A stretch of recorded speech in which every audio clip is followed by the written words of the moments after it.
Hello and welcome to the Radiate Wellness Podcast with your host, metaphysician, Reiki master, and hypnotherapist, Christy Clemens Hoffman. Each week, we will discover teachings, tips, and tools to radiate your best life ever with practitioners, authors, and luminaries to help you on your path. Wellness, joy, peace, abundance. What do you want to radiate? Hello and welcome back to the Radiate Wellness Podcast. Today we radiate integrity with Vanessa Codorniu, who is an acclaimed bilingual Latina well-being activist and teacher of clinical hypnosis, intuition for business, and international healing practices with over 20 years of experience and more than 12,000 sessions. Her well-being experience has been featured on Shape, iHeartRadio, Ola, like all the places. And she's also a host on the Shift Network. So right up my alley. How are you doing today, Vanessa? I'm doing great. I'm happy to be here. Me too. I know we're having some difficulties this morning because we're just like right on the heels of Mercury retrograde. So you've been doing this a long time. Absolutely. I did. I started younger than most.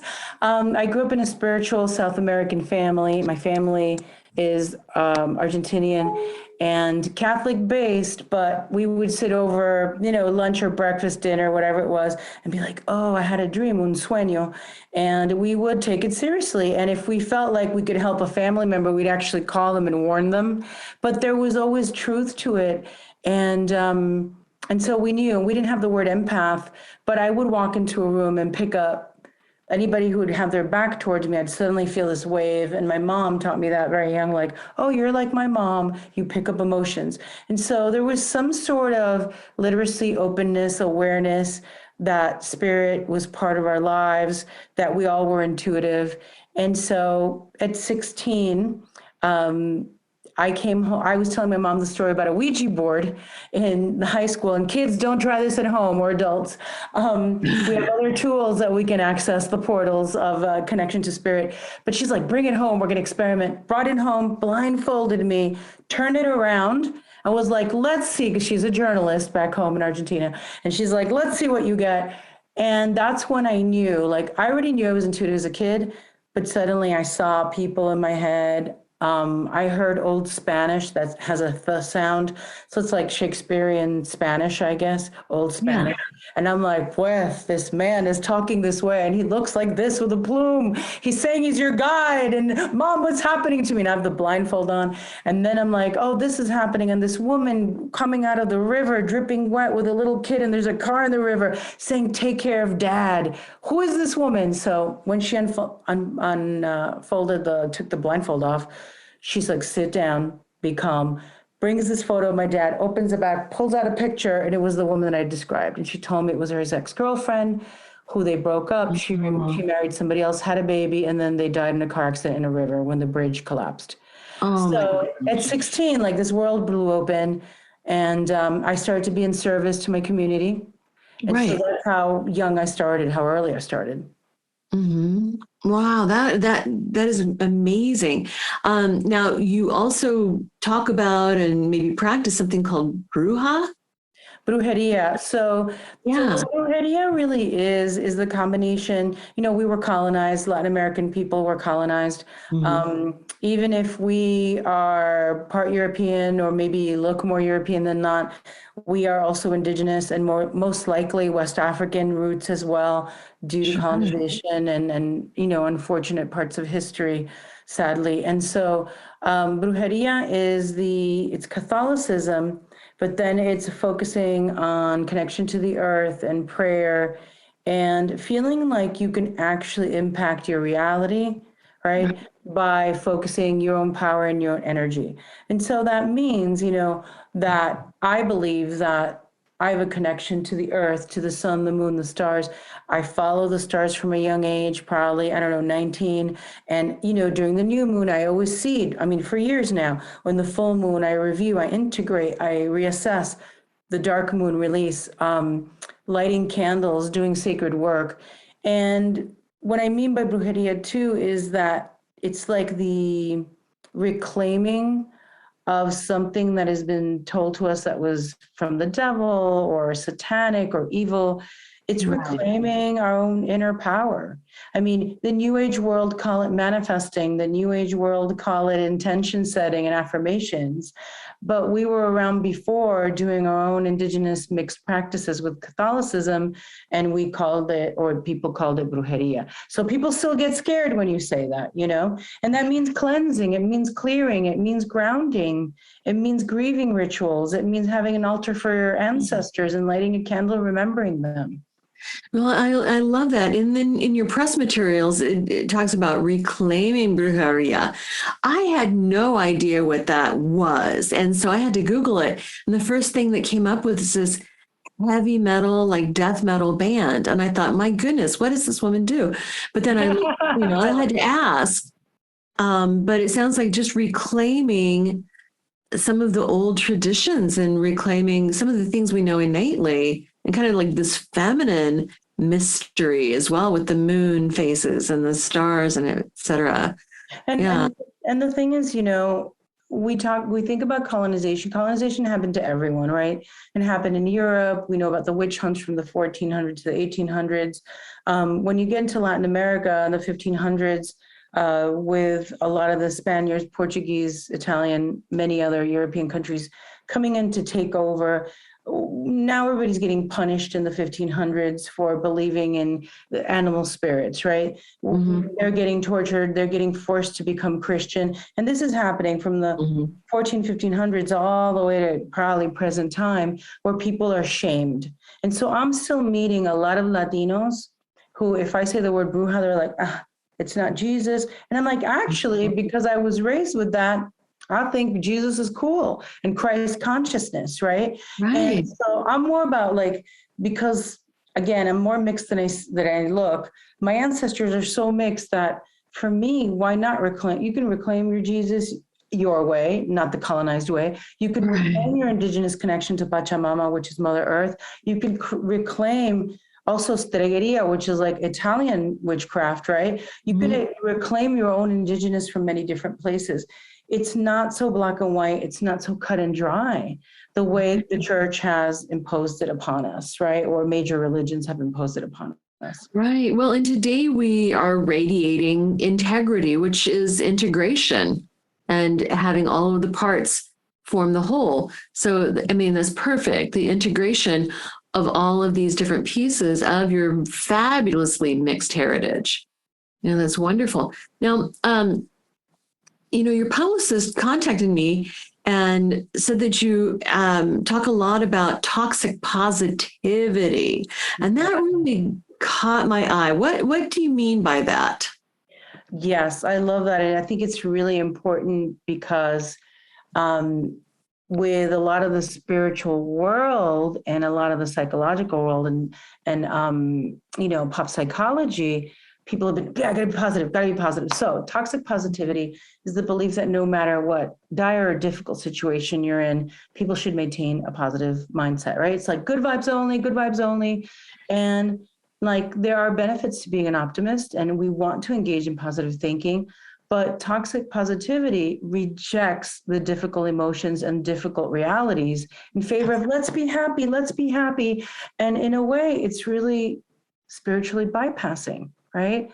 Because if you're only focusing on, you know, like if I say, oh my God, I'm so sick with COVID and nobody hears me, and they're like, well, you're alive, so, you know, be positive. Or it's like covering over what I'm feeling, not being witnessed, not being released. I mean, not being heard, right? Emotions. And, you know, forms of toxic positivity could be like you lost your job and you're sad and you're like, wow, you're grieving. And somebody's like, be positive, just look on the bright side, everything will be fine. But they didn't hear you and they didn't take it in, right? Absolutely. Well, and this trying to slap a happy face on it is really, it's so at odds with the way you're feeling inside anyway, that, you know, your higher self, the universe, is just kind of confused. It's like, yeah, it is. And the thing is that it is slapping a happy face on it is denying what you're really feeling, and then it pushes it down. Right. It's also when someone's suffering and you deny their feelings, you're probably triggering stuff that happened to them as kids too, where like, you're okay, be quiet, or whatever, anything. And I mean, it's not done to harm anyone on purpose in any way. I think that there's an effort to be like, yeah, it's okay, don't worry. And also people maybe have their own anxiety and they don't want to they can't be there for their friend or their person because they're like, oh, I'm about to be laid off myself. But it's shaming. It can cause guilt. It avoids like authentic human emotion, and it prevents growth, because guess what? If I come to you and I'm suffering and you're like, it's okay, because you can't deal with your own feelings, chances are I'm not going to come to you again with that, right? You'll be like, oh, great. I'm great. Everything's great.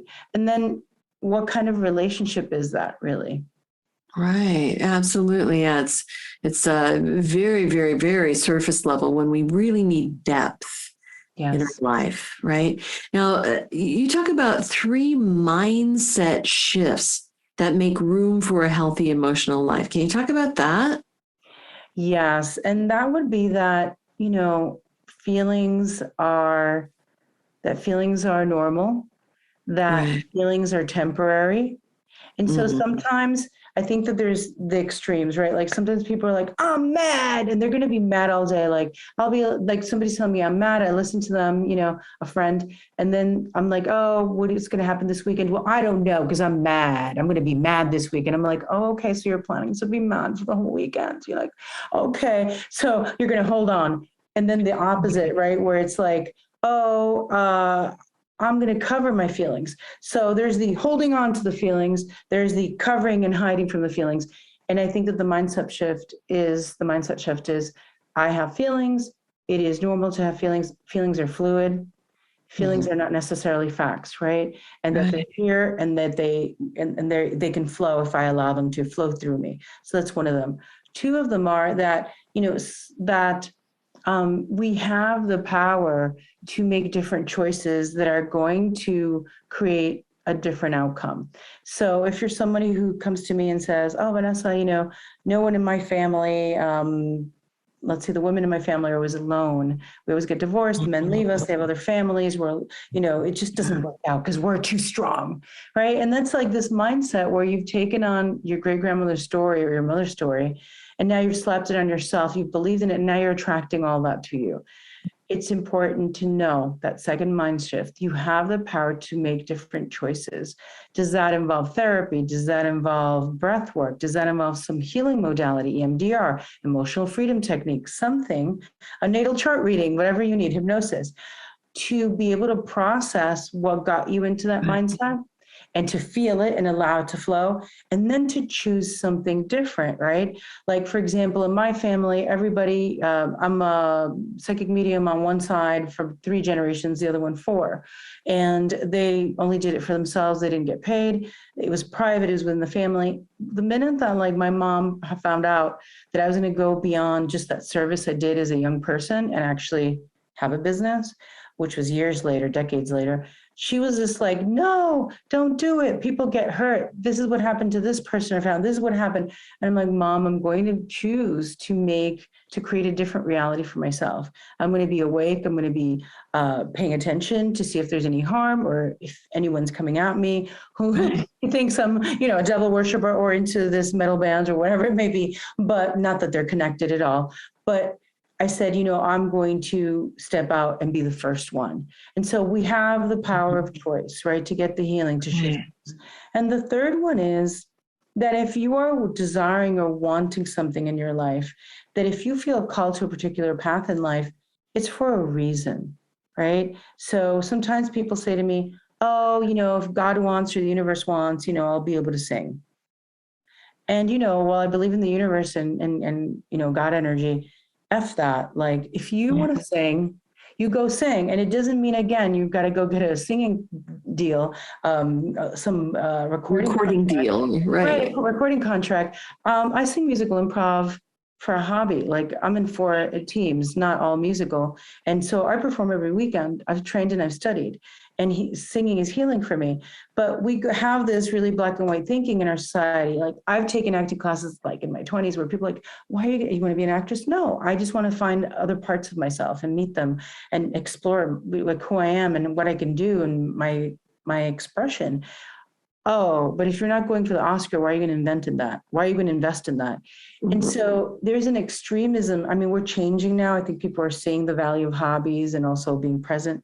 But just know that if you are being called towards something, that there's a reason, either for your wellness, your mental health, or maybe you're here to do service for that community, right? With this gift or this talent. And so even if you get a couple of no's, even if you feel a little, because we all feel weird when we're learning new things. You know, we're not going to pop out being like amazing at everything in life, right? Or anything. We're going to like work towards it, even with our natural talents. So if you have something that's pulling at you, move towards it. Like really allow yourself to explore it and know that you've been called for a reason. You're being pulled for a reason. Yeah, absolutely.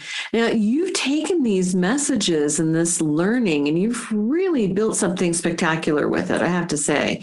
So you're a writer as well as a healer and a psychic medium. So let's talk for a minute about your writing. Like, what are all the irons you have in the fire out there? So it's interesting. I started writing many years ago, and then as I grew into my business, and I'm somebody that in 2020 did like 400 ancestral hypnosis healings, right? On top of coaching, on top of classes. That's where the healing activist comes in. I did a lot of pay what you can, and then I sat there and I was like, I want to get back to writing. I'm in session so much that I was like, I need to. And so I'm writing for Be Latina magazine, and I write 2 articles, a new moon article and a full moon article. I'm also an astrologer. And I've been writing astrology and guiding people into healing and into awareness, sign by sign, every month for a year and a half. And now I'm so excited because I just landed this new column on Hola magazine that has over 44 million readers. And it's called Querida Brujita. And that's like Dear Little Witch. I really submitted and proposed Dear Witch, but I think they wanted to soften it a little bit by making it, which so funny though, that my mom used to call me Brujita from a young age. Oh, my mom's presence. My mom passed in 2020. So I was like, no, she's here. And so I love that. That column just started. And I love working in both languages. Spanish is my first language, believe it or not. And I am so thrilled to be doing that. I'm also working on a book. And it's connected to a program that I've been teaching for many, many years. And it's called Born Magical, Reclaiming Our Ancestral Intuitive Gifts, right? And so I've worked with people in that arena now. I used to have the program called Intuitive Leverage, where, by the way, my PDFs all connected are like 200 pages. So, there's a book there. Exactly. Put it together and publish it. Right. It's really because I want to prepare myself with a book proposal and then go out for that. I think I'll self-publish in Spanish and not hopefully, I am attracting, right? A book deal for myself. But it's been a dream of mine since I'm a little kid because reading actually helped me escape some harsh realities as a kid. And I don't know if this happened to you, but reading a lot of the spiritual books in the late 80s and the 90s, I would resonate where I'd be like, this is not new information. Right. So I'm excited to be like that person eventually or even with my articles where people are like, this resonates with me. Something within me is vibrating to this truth, and there's something here for me. And so I'm looking forward to that. But yeah, it's been really wonderful to write monthly for the last year and a half. For Be Latina, it's been so great to be able to become the columnist for this beautiful article. And I've been pouring into it, and people have been sending questions, and I love it. I'm excited. Did you know that Radiate Wellness is more than just a podcast? That's right. We're also a comprehensive, holistic wellness practice. Find out about our services, practitioners, and upcoming events at radiatewellnesscommunity.com. While you're there, visit our podcast page to read more about our great guests and even donate to the podcast. If you like our podcast, you can help in other ways as well, like subscribe or follow us wherever you're listening right now. Tell a friend, a family member, or a coworker about the great content you find here. And if you wouldn't mind, please give us a thumbs up, a 5-star rating, or a positive review. Sounds like a small thing, but it really helps. You might like to know about our Facebook communities while we're at it. We have a free community, the Radiate Wellness community, on Facebook for news and great free content. Our subscribers group is Radiate You, as in the letter U, but also, well, you. There you'll find curated replays of past classes, guest interviews, and more. And now, back to our podcast and back to our guest. That's exciting. And you have a podcast. I do. Tell us about your podcast. So this is an interesting, yet like sad, yet true, yet real. I wanted to do a podcast for a long time, but since I'm somebody that teaches a lot, I teach a lot of courses every year, and part of them are live, right? So there's modules, but I do a lot of live, that I was like, oh, I don't know if I could bring the time, I have the time to do the podcast. So I decided not to pressure myself. I decided to go with the flow when it comes to the podcast. And it's called the Biz Bruja Podcast. And it's all about healing our ancestral limitations, patterns, connecting to our ancestral gifts, and then thriving in our communities and in our business, right? And so I interview a lot of folks who have ancestrally based businesses, meaning that something in their childhood, something in their lineage inspired them to do this work, and how they're bringing back to the community. And I always ask, what ancestral challenge did you have to overcome? What ancestral gift did you really root into? And sometimes I just riff on what's happening with the astrology, but I really do love it.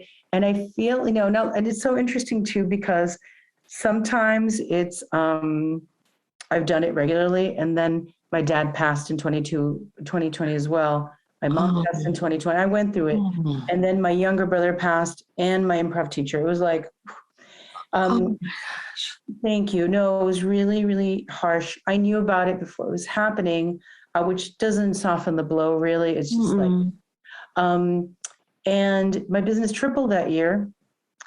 And we also wound up purchasing a house that year, my husband and I, and rescheduling our wedding. And so much happened that year that the Biz Bruja podcast, it was like I'd put one out and then somebody passed and I'd be like, down for the count in terms of the podcast. Then it would come up. But yet it was like, I think it was listed 100 in Denmark, top 100 in spirituality. And then I found out that I had some students who were living in Amsterdam who listened to the podcast, shared it with a whole bunch of people over there, and they kept sharing it. And that's what happened. And so I love doing it, but being that I have a school and I have the business and I'm writing and, trying to have a life and doing some improv, it's something that doesn't come out regularly, but if everybody's listening and you're interested, go listen to it. I do come out eventually with a new episode. And that's Biz, B-I-Z, Bruja, B-R-U-J-A. Yeah. Biz Bruja Podcast. I'm a podcast junkie. I love podcasts and love having a podcast. So yeah, you do all the things, and then also have a school. So yeah, what's up with your school? Can you talk about that a minute? Sure. And thank you for asking. And all the things didn't happen overnight, right? Right. Since I'm reading people from a young age, hypnosis since my 20s, studied with so many teachers, sat in sweat lodge for 18 years with my teachers. I like to say that while people were getting married and remarried and divorced and having kids and getting their masters and PhDs and building like certain careers, this is what I was doing, right? So this was my path. It's not a new thing. It's not a recent thing. It's something that's been building and building and building consistently through the years. And that's why, while all the things may seem overwhelming to some people, it's really something that is second nature to me. right? Right. So when I came online in 2012, and by the way, I did not want to do this work, right? I just wanted Really? to know that it was a way of life and it was a way of service. And then I got laid off the day before surgery. I had a breakup. I had a breakup. I had a car accident where I was guided and nothing happened to me. I didn't have a seatbelt, so it was like sit-ups. You don't break your back. But when I crawled out in 2012, I was told, go full time, do what you do. And so coming into 2012, end of 2012, 2013, I hit the ground running online with my sessions, my classes. First time, had never done that online. I had only done them in person, right? And building a mastermind of 9 months with 21 teachers, hitting 6 figures the first year. From there, I just kept teaching, but I never created a school. I just taught. It was part of the business structure. But in late 2019, early 2020, in the middle of the losses of the family, seeing what was happening with COVID, people losing their job, I said, I'm going to finally give what I do a name and stick it somewhere like Almighty Networks, right? Because before I had to hire someone to create my own resource page back in the day. I mean, when I started, we taught intuition classes on conference calls because Skype didn't hold that many people and Zoom wasn't around, right? So it's like that kind of thing. So I created the School of Healing Artes. And what I decided after, Hay House is changing now, but so many places like Hay House and others have always focused and been very white-centered. And, I'm very aware, and I also speak on my own white privilege, being Latina and also being an immigrant, but I've also escaped some racism from that, right? And I've escaped the colorism and et cetera. But I said, I'm going to create a school where I support the next generation of Black and Indigenous people of color and Latinos, Latinx. That doesn't mean that people who are all European or white or from Denmark or United States are not in the school. They are. But I wanted to call it out because, generations and generations, all of the summits you ever saw were blue-eyed blonde folks. All the, like everything I went to, all the spaces, I was the one Latina in New York City when they would do a conference, and I'd be like, can I bring my Afro-Latina friend in? And they're like, no, there's enough, you're one. And so, and I'm really being honest. This is what was told to me in 2005, 2006, 7, and 8. And so the school was really to make it feel safe and to really welcome. And it's been really incredible. There's different ways to run businesses. There's different ways to have service. I personally do support myself from my work. So there's no inheritance or rich husband in the background, but I run many classes, and Born Magical, Nacimos Mágicas, the Reclaiming Intuition course. There is a mediumship course connecting to, spiritual mediumship.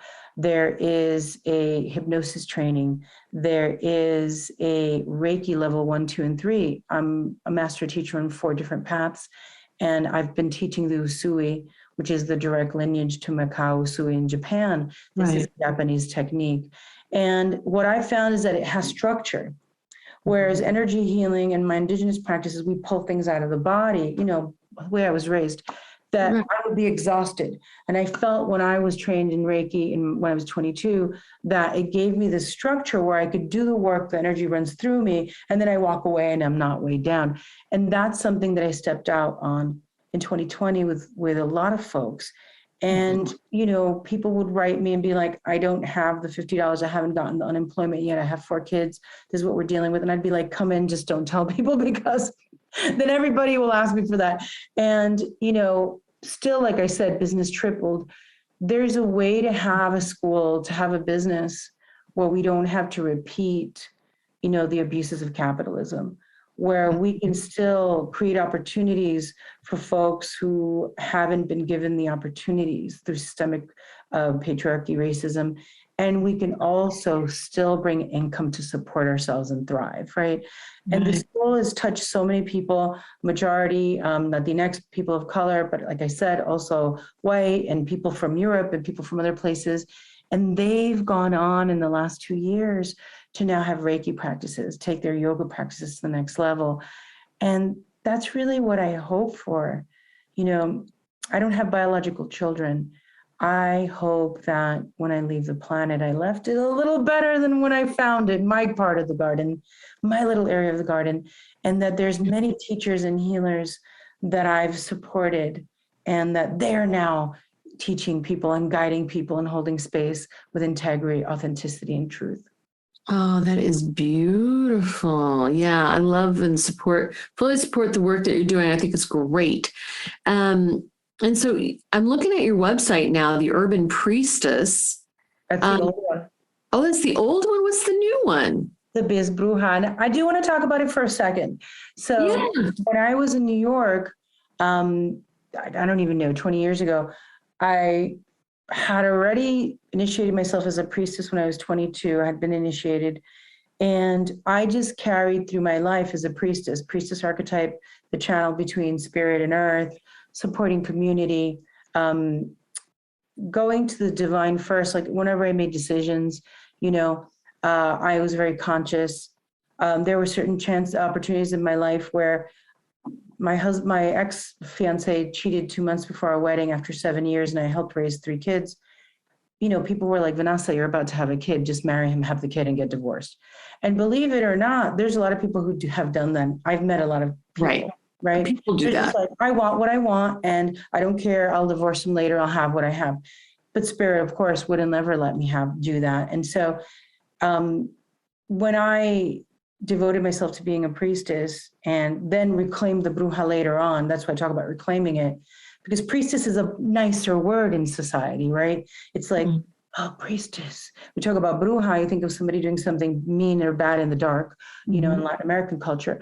And so I reclaimed that first, and I call myself the Urban Priestess. But I do want you to know that I spoke to PR people in New York, branding people in New York. They all said, you're not going to make it. You're never going to be able to support yourself. Nobody wants to hire a priestess. What is this stuff? But it was 2000.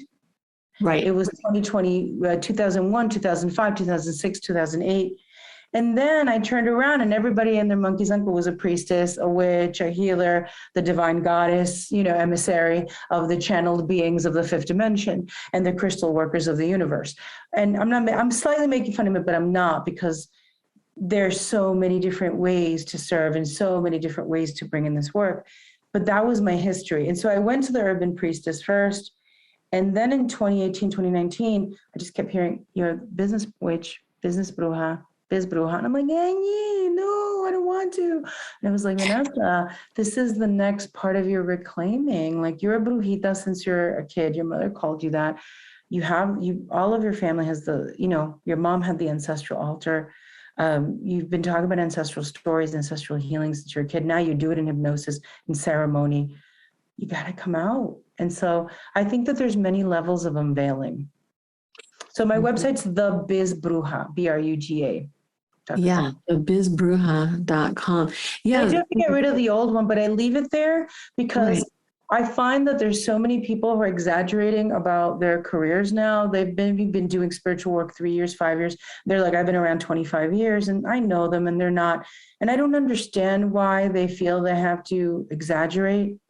And it's almost to a point where people don't even sometimes respect the fact that you've really been doing this that long, because so many people are lying. This is what I trip up against, And to have a healing energy is very different from being in a healing business or being someone who is supporting and offering healing to the community.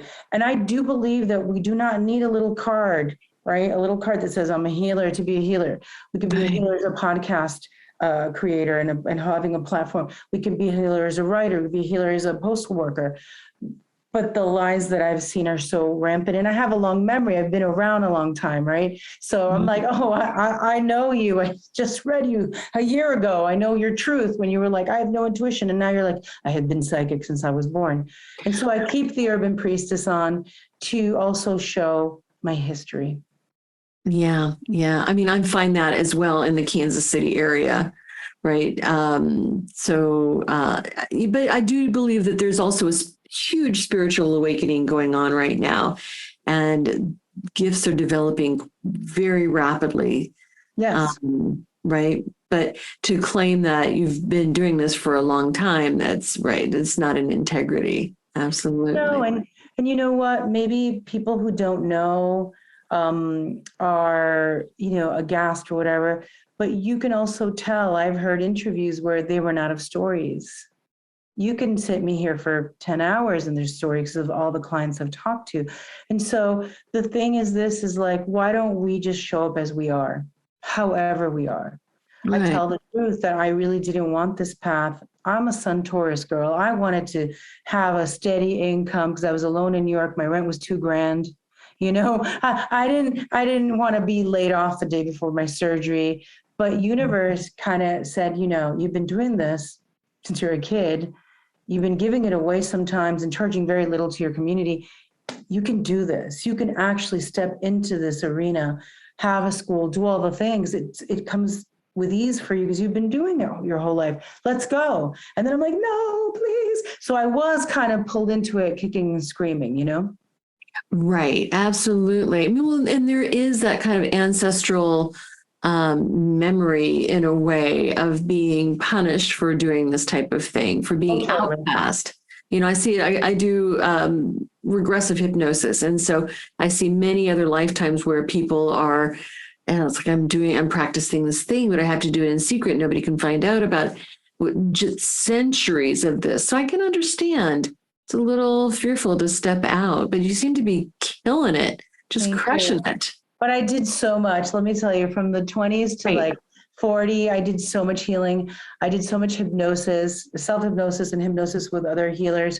And and I like to share this too, because just because you've been doing work for a long time doesn't mean you have it figured out. You're a human being. You're a spirit in a body, bringing it in, figuring out how to, manage it all and flow with it and have a life, even though you're in service.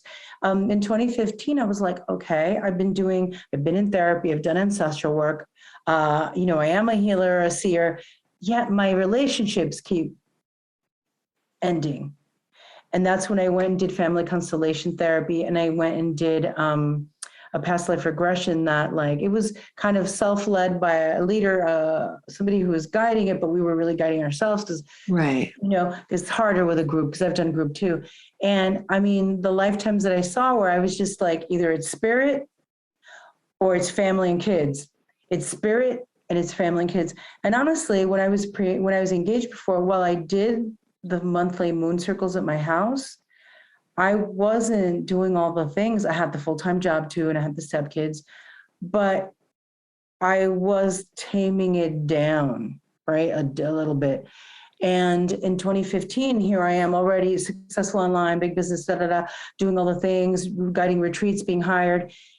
And I'm like, yeah, but it's kind of lonely, even though I like my solitude. I want a partner to come home to who loves me. And I did that work, and within a month, I met my now husband.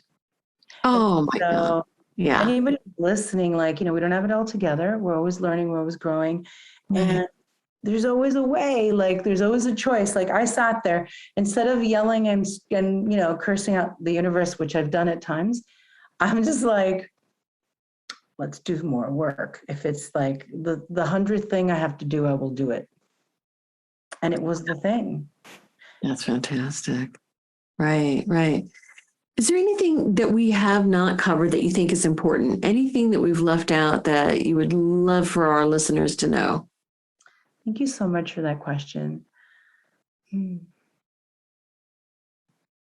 I think that it's really important for us to take the time to investigate our lineages and our ancestry.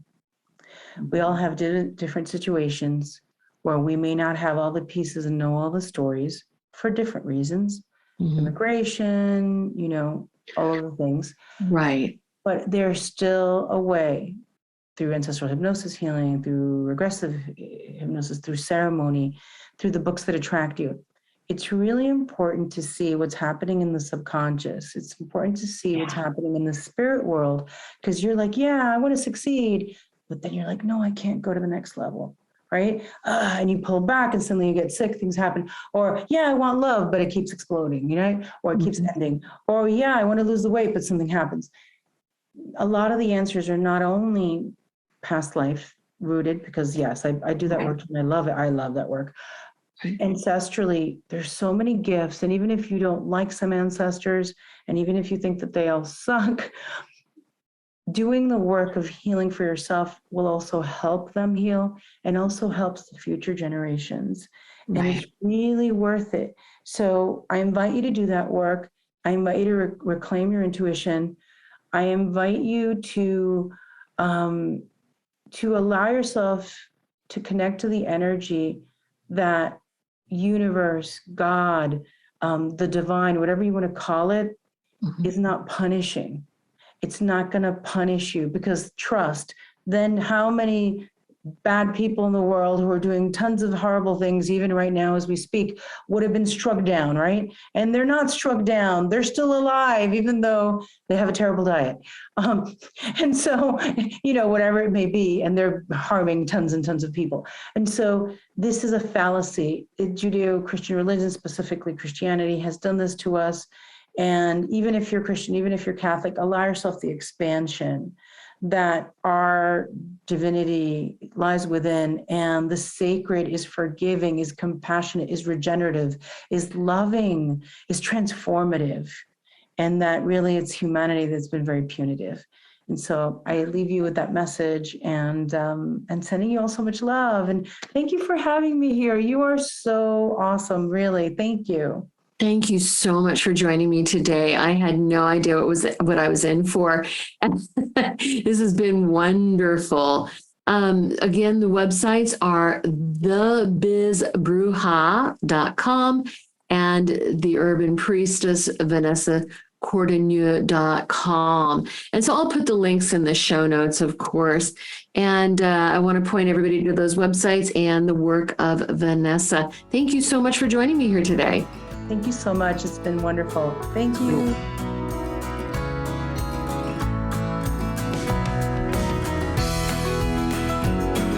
Radiate Wellness is an international community of holistic and alternative healers dedicated to helping you create spiritual, energetic, and physical well-being.